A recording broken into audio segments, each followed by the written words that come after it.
Hello guys, it's Harmony and welcome back to another video. Today we're going to be talking about 5 reasons why you should get the S20 lineup instead of the iPhone 11 lineup. So we're going to get straight into it.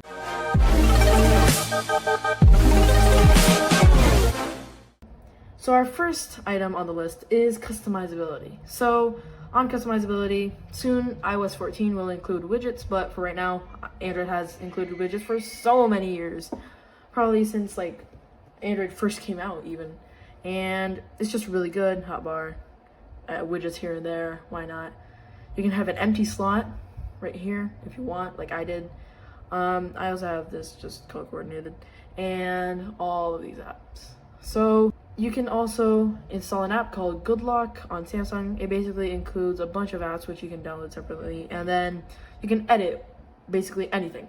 So wallpaper, home screen, how your UI looks, how your notifications look, how your lock screen looks, how your clock looks, how your home button looks, how this looks, how that looks, and so on and so forth. And there's so many things, how your multitasking looks, and so much more.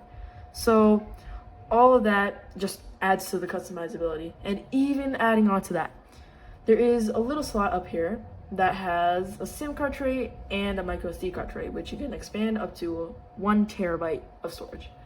So that just gives it that little taste that iPhone doesn't really have, and that would make me recommend it to whoever would want to buy it.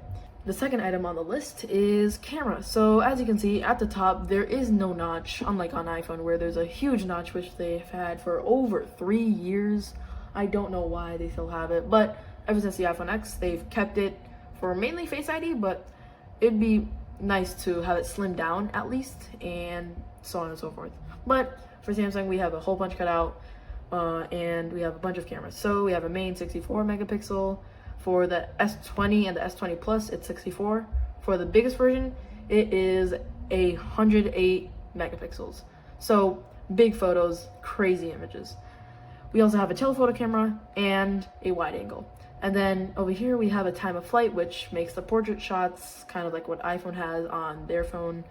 And in the front we have a main 4K picture shooting HDR camera. Pretty good for a front camera compared to what I had before, which was 720. It was a whole deal. Anyway, so in the end, photos and videos are really good on the phone. And where did my cube go? Who the hell stole my cube? I'm gonna be right back. 1 second. Alrighty, I'm back and got a cube because my cousin's sibling actually took it. So anyway, so using HDR, you can take very good photos. Let me take a photo here. Actually, I'll take it from the top down so you can see for yourself. Here are the colors there, and let me take a photo. And here are the colors on the display. So as you can see, on the left is the Samsung Galaxy S20, and on the right is the iPhone 11. And indoors, the Samsung Galaxy S20 actually makes it a little bit yellowish, but outdoors, they both do pretty well with Samsung Galaxy S20 having high definition range, as you can see in the photos. This display is actually HDR, and it goes up to 144 pixels by some pixels. So transitioning on to number 3 actually, which is the display. So on the S20 lineup, it is the first phone from Samsung to include 120 Hz on their displays. So if I go to settings, then I go to display, then I go down to motion smoothness, you can see that there are a high and a standard Hertz. So high is 120 Hz and standard is 60 Hz. So that also adds on to the screen. And as you can see, there are barely any borders on the screen, unlike iPhone where there is thick bezels. I don't know why they do. They say they even curve the display underneath that bezels, so you get a full screen, but they still have thick bezels, unlike Samsung where they have thin bezels. And this is actually a 21:9 ratio. This it allows for cinematography if you like cinematography and stuff like that, and you can watch content in full screen. So if I go to, let's say, YouTube, and I go to iPhone video I was already watching, I can do this.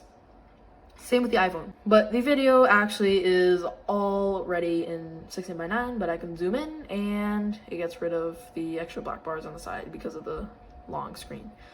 So The display is very high quality, HDR. I would definitely recommend. The lower end iPhone 11s, they actually are LCD, and like the iPhone XR and the iPhone 11, they are both LCD instead of OLED.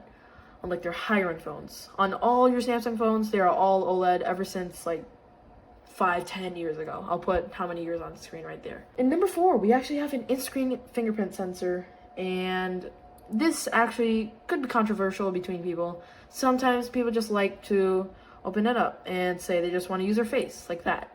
But on iPhone, you don't have that thumbprint, unlike in the SE. That's the only phone in 2020 that has that thumbprint, that fingerprint sensor.